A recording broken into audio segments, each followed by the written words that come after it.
Hello everybody, this is Bodie with OCD Customs. I just wanted to do a bit of an informal video for you guys today, going over some of our different chassis. We've got 3 chassis so far, and I just wanted to go over kind of what each one is good for if you're new or you hadn't seen what we had in the past versus what we have now. So, first off, we've got our OCD Knuckledragger. This is the first chassis that we released. Great chassis, very modular. This chassis, I'm going to say, is going to be more towards people that want to be in the class 2 area of crawling. Pretty similar to some of the other stuff you're going to see for class 2 type chassis. You got an 8-degree skid angle here, pretty central location. Front and rear are about the same length. So the one thing that's cool about this chassis is with how many holes and slots are on this chassis, you have virtually unlimited mounting options. You can mount whatever you want across the entire length of the chassis because there's so many holes. So great chassis for class 2 applications. If you wanted to push into class 3, you can. The biggest thing with this chassis is going to be that this one is going to have the capability of the lowest center of gravity because the skid is in the lowest part, and that's about it. So, Knuckledragger, great all-around chassis for scale builds, class 2 applications. I've got some guys out there running class 3 with the Knuckledragger and they're liking it. It's just a matter of what you want, what you're looking for. Great all-around chassis. Looking up number 2, this is our Ibex chassis. You've got a lot similar, but a lot different than the Knuckledragger. The reason I did this video is because I had some of my team drivers, we were just talking about our different chassis the other day, and I had made a comment about what was the difference between each chassis, and I thought it'd be a good idea to talk about for everyone else to be able to hear. So the biggest thing you're going to notice on the Knuckledragger versus the Ibex, and the reason we made the Ibex is because, first of all, the Ibex is a lot smaller. You got a lot less weight. You still have a lot of the holes in the slots that are going to cut down on the weight being metal. This one is titanium. This one is stainless steel. We haven't run Knuckledraggers in titanium yet. If it was something people wanted to see, we could get some cut. So the biggest thing you're going to notice here, first of all, you're missing, let's see, we'll line this up to the front. So the back is about the same height. The front is going to give you a little bit of a raked stance compared to the Knuckledragger because you're missing these extra set of holes on the top. We figured on this one, you've got these slots here and the top row of holes is plenty for shock locations. So the biggest difference here that's going to actually show you a difference on the rocks is going to be from the Knuckledragger, we moved the skid location forward and up. It's about 1 inch forward and up about 3/4 of an inch. And that is going to give you more clearance in the back with our hardcore link kit. So, for example, let's show you here. This is the Knuckledragger chassis build. Let's see if the camera can get that focus. Like I said, killer for something like this.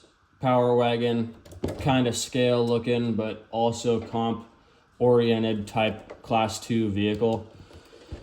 But this one's not running our link kit. This is a little bit of a randomized selection of parts that I had when we built this. This is the first OCD Customs build ever with the Knuckledragger. But you can see you got your central located skid, not a whole ton of clearance, but you're gonna have, this thing is a beast on the verticals. Verticals and side hills, this thing will eat those lines all day long. Verticals, this thing will go absolutely crazy. But you give and take, you got a better vertical, you're gonna give a little bit on your clearance. That being said, on something like this, This puppy's got the Ibex in titanium, and it's got better clearance with our hardcore link kit. You're still maintaining that about 8-degree skid angle, but with the hardcore link kit on this thing, you've got quite a bit more clearance in the back. Take into account I got big tires on this, is 5.8-inch tires, but you can see the difference anyhow with the clearance in the back. So that's the Ibex. Moving on from the Ibex, well, the Ibex is a great all-around comp chassis in my opinion. I would be confident running this in a class 2 or a class 3 environment, depending on how you build it. You can get kind of the best of both worlds with clearance and a low center of gravity with the Ibex, and still be able to be running in class 2, class 3 orientations. So, moving on to our most recent, we've got the Typhon. For everyone that doesn't know, it is Typhon, not Typhoon. I know it's going to be a super common misconception, but it is Typhon. We named this chassis after a Greek god called Typhon because he's an absolute badass. If you do some research on it, you'll find why we chose this name, because Typhon was feared by everyone else that was a Greek god besides Zeus. Zeus ended up defeating him in the long run. But Typhon was still an absolute menace. So, Typhon compared to Ibex.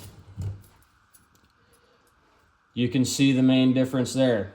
We've got more dramatic shock towers with the brass knuckles. Our logo is the brass knuckles, and this chassis was designed to not only look killer and get people's attention on the rocks with the knuckles sticking through the hood or however you want to do it, but to also perform like an absolute beast. Typhon, 48-degree skid angle from here to this flat portion. That's 48 degrees. This top portion, I believe, is 28 degrees. This allows on your skid, instead of your skid being flat on the top and then having binding with your front drive shaft, this rocks the transmission down so that you have a lot straighter shot to your front axle rather than having a cockeyed situation there. Basically everything we could think of, we threw at this chassis for performance and looks. This is the ultimate OCD chassis, in my opinion. We spent years of trial and error with the Ibex and the Knuckledragger. We took everything good and everything bad and we turned it into this for the ultimate performance and the ultimate looks.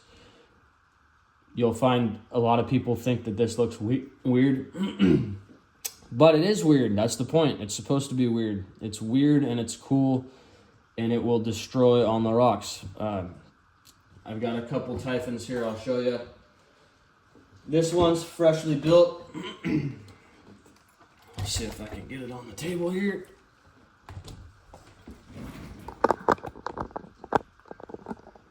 Freshly built Typhon. 2.2s with 5.25 tires. You've got absolute crazy amounts of clearance. That's due to the 48-degree skid angle. Knuckles through the hood, knuckles in the back. This has 90mm shocks in the front, 110 in the back. Still got pretty good articulation there. Rear steer on this one. Haven't gotten to play with this much, but it's raining right now and I live in Washington State, so the weather always sucks. Anyhow, we'll take a look at the inside of this guy just to show everyone that hasn't seen. This is rocking our Typhon cab mount. I still need to add these to the website. This cab mount slides forward and back about an inch so that you can basically mount your unicorn mount in the front wherever you want, and then just adjust your rear mount wherever it's necessary to line up the back. Very easy application. For me to install the unicorn mount and the cab mount took me about 10 minutes because all you have to do is punch your hole wherever you want, line up the front, and then just slide the back to line up with the body. So we've got our skid, our carrier, transmission, motor, and more. I'm going to do a more detailed video on how I set this up because we are very particular about the way that we're setting up these Typhons, and if you decide to veer away from the way that we designed it to be, we aren't going to be able to be a lot of help because we only know the way we designed it to be. And that is with Rhino RC axles. We've had good luck with them. They're all metal. Their machining is pretty good, and they're reasonably priced. So we've designed this application to be used with those axles. If you decide to use something else, you will have to figure it out on your own.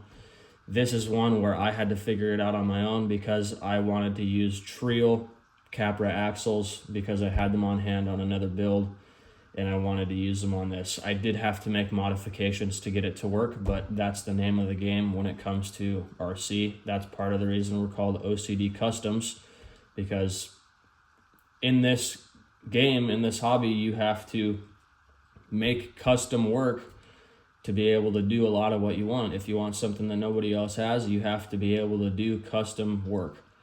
So great.